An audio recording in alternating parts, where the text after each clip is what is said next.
झटपट से कुछ चटपटा मसालेदार खाने का मन करे या कोई मेहमान आ जाए और घर में कोई खास सब्जी ना हो तो सिर्फ प्याज और थोड़े से सामान से बनाइए एकदम बढ़िया कुरकुरा नाश्ता जो घर में कोई भी हो, कोई मेहमान हो, कहीं से भी आया हो, सबको बहुत पसंद आएगा और फटाफट से बन भी जाएगा। जितनी देर में आप चाय बनाएंगे उतनी देर में ये नाश्ता भी बन जाएगा। Hello friends, welcome to my channel easy and tasty.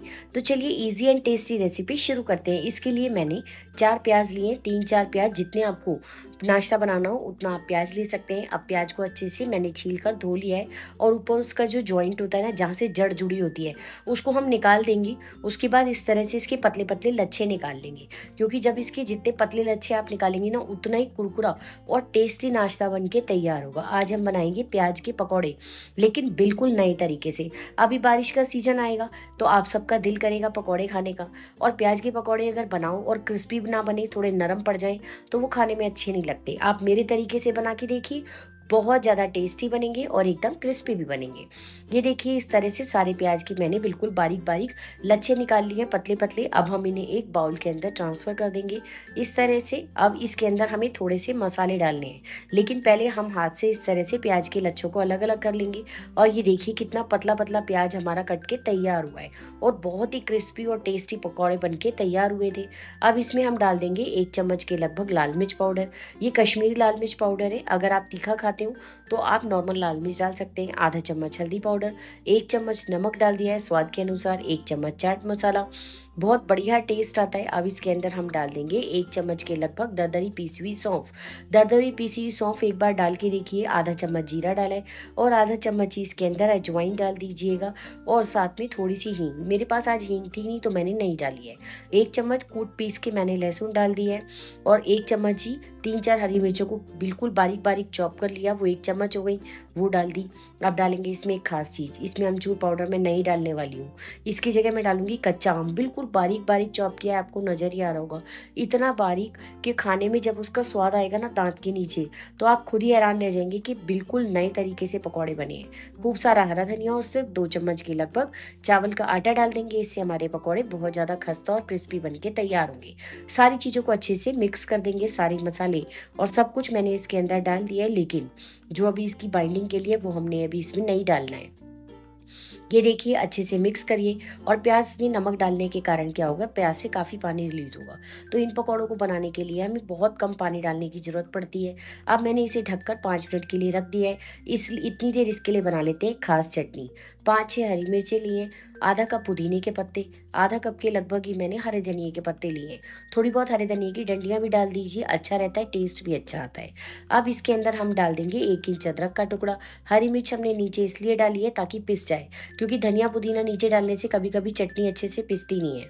अब जो बचा हुआ कच्चा आम था ना, मैंने एक आम में से एक स्लाइस के तो बारीक बारीक टुकड़े उसमें डाल दिए, और बाकी का कच्चा आम मैंने चटनी में डाल दिया।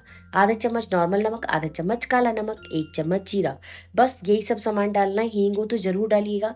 मेरे पास तो आज हींग थी नहीं, खत्म हो रही थी, तो चलो कोई बात नहीं, बिना हींग के बना लेते हैं। अब चटनी में थोड़ा सा पानी डालेंगे और अच्छे से पीस लेंगे।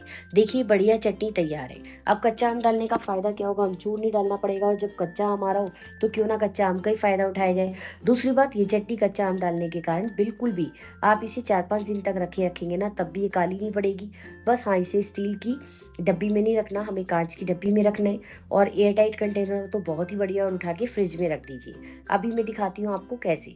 बस इस तरह से चटनी को किसी भी एयर टाइट कंटेनर में कांच के, और उसको फ्रिज में रखिए, 1 हफ्ते तक भी खराब नहीं होगी। वैसे तो 1 हफ्ते चलेगी नहीं, ज़्यादा बनाई नहीं है। अब जो प्याज है उसने अच्छे से पानी रिलीज कर दिया है। अब हम इसके अंदर डाल देंगे 3/4 कप के लगभग बेसन।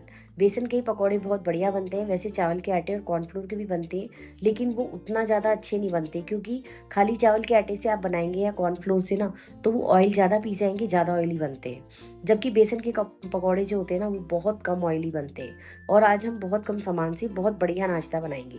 आप सबको रेसिपी पसंद आए तो चैनल को लाइक, शेयर और सब्सक्राइब जरूर कर दीजिएगा, और बेल आइकन भी प्रेस कीजिएगा, ताकि जितनी भी मैं रेसिपीज अपलोड करूँ उन सबका नोटिफिकेशन आपके पास सबसे पहले चला जाए। अब मुझे इसमें पानी बहुत कम लग रहा था, तो मैंने 2-2 चम्मच करके 2 बार पानी डाला है। बहुत ज़्यादा पानी हमें डालने की ज़रूरत नहीं है। ये पूरी तरह इस बात पे डिपेंड करेगा कि आपकी प्याज से कितना पानी रिलीज़ हुआ है। कभी कभी प्याज थोड़ा ड्राई होता है, उससे पानी कम रिलीज़ होता है, तो थोड़ा ज़्यादा पानी डालना पड़ सकता है।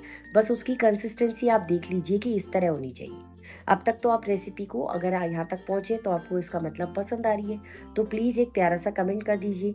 इस तरह से इसके हम चपटे-चपटे पकौड़े बनाएँगे। अगर गोल-गोल पकौड़े बनाएँगे ना तो वो फिर बीच में से नरम बनेंगे। वैसे आपकी मर्ज़ी है, अगर आपको नरम पकौड़े खाने हैं तो उन्हें गोल-गोल बनाइए, और अगर आपको बहुत क्रिस्पी बनाने हैं तो इस तरह चपटा करके पकौड़ा डालिए। अभी मैं आपको दिखाऊँगी प्याज़ की कलियाँ खुलकर कितनी अच्छी लग रही थी, और बहुत ही टेस्टी, चटपटे और मसालेदार पकौड़े बनके तैयार हो गए। और कच्चे आम की वजह से इनके अंदर एक बहुत टेस्टी टेंगी फ्लेवर आ रहा है। इस तरह से धीरे-धीरे करके हम सारे पकौड़े जो हैं वो तेल के अंदर डाल देंगे। तेल मैंने सरसों का लिया है, सरसों के तेल में पकौड़े ज़्यादा फ़ायदेमंद तो बनते ही हैं और थोड़े खस्ता करारे भी बनते हैं। बस इस तरह से क्रिस्पी पकौड़े बनाएँगे, और तेल को तेज़ गरम करके एक बार आप चाहें तो डबल फ्राई भी कर सकते हैं। उसके लिए अगर आपको जब भी तलने नहीं है ना, तो आप क्या कीजिए, पहले सारे पकौड़ों को तलकर कच्चा-कच्चा रख दीजिए हाफ फ्राई करके, और उसके बाद जब आपको चाय के साथ सर्व करना हो, बस फटाफट कोई मेहमान आए या शाम की चाय के नाश्ते के साथ, फटाफट से ये पकौड़े जो है हम तल के तैयार कर लेंगे। अच्छे सुनहरे होने तक सेकिए। अब ये देखिए कितने अच्छे लग रहे हैं। आपको खुद ही पता लग रहा होगा, ये प्याज के कारण ना इनकी शेप अनइवन होती है और बहुत सुंदर लगते हैं ये वाले पकौड़े देखने में।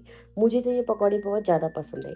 आप सब में से किस-किस को ये रेसिपी पसंद आई तो कमेंट करके ज़रूर बताइएगा, और ऐसी और भी रेसिपीज़ देखते रहने के लिए चैनल को लाइक, शेयर और सब्सक्राइब कीजिएगा, और बेल आइकन भी प्रेस कर दीजिएगा, ताकि जितनी भी मैं रेसिपीज़ अपलोड करूँ उन सबका नोटिफिकेशन आपको सबसे पहले मिल जाए और आप सबसे पहले जाकर वो सारी की सारी रेसिपीज़ देख पाएँ।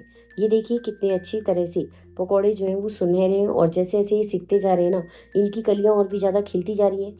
ये सब इस वजह से है क्योंकि हमने प्याज के बहुत पतले लच्छे काटे थे। अगर आप मोटा-मोटा प्याज काटेंगे तो वो उतने खस्ता और क्रिस्पी पकौड़े नहीं बनेंगे, वो थोड़े से नरम बनेंगे। अगर आपको बिल्कुल क्रिस्पी पापड़ जैसे पकौड़े चाहिए ना, तो उसके लिए आपको बिल्कुल पतला-पतला प्याज काटना है, और कच्चा आम एक बार ज़रूर डाल के देखिए, बहुत अच्छा फ्लेवर आएगा। ये देखिए अब सारे पकौड़े तैयार हैं। अब इनके साथ आप चाहें तो थोड़ी हरी मिर्ची भी फ्राई कर सकते हैं। मेरे पास जितनी हरी मिर्ची वो मैंने चटनी में डाल दी है, और थोड़ी-सी इसके अंदर डाल दी है। पर अगर आप लोगों के घर में प्याज के पकौड़े के साथ मिर्ची पसंद करते हैं तो आप 3-4 मिर्ची इसी ऑयल के अंदर अच्छे से फ्राई कर लीजिए। ये देखिए पकौड़े अच्छे से फ्राई हो चुके हैं, यानी सुनहरे हो चुके हैं। तो बस अब हम इन्हें किसी भी बटर पेपर पे या टिश्यू पेपर पे निकाल लेंगे, ताकि इसका एक्स्ट्रा ऑयल जो है वो सारा निकल जाए, और ये पकौड़े देर तक इससे खस्ता बने रहेंगे। ये देखिए कितने अच्छे हमारे पकौड़े बनके तैयार हुए। तो चलिए मैं तो चली पकौड़े खाने, साथ में बनाइएगा गरमा-गरम चाय, और आपके घर में सबको ये रेसिपी बहुत पसंद आएगी। और पसंद आई तो प्लीज़ आकर एक बार कमेंट ज़रूर कीजिएगा कि अगर आपने ऐसे पकौड़े बनाए तो आपके कैसे बने। कल फिर मिलेंगे नई रेसिपी में।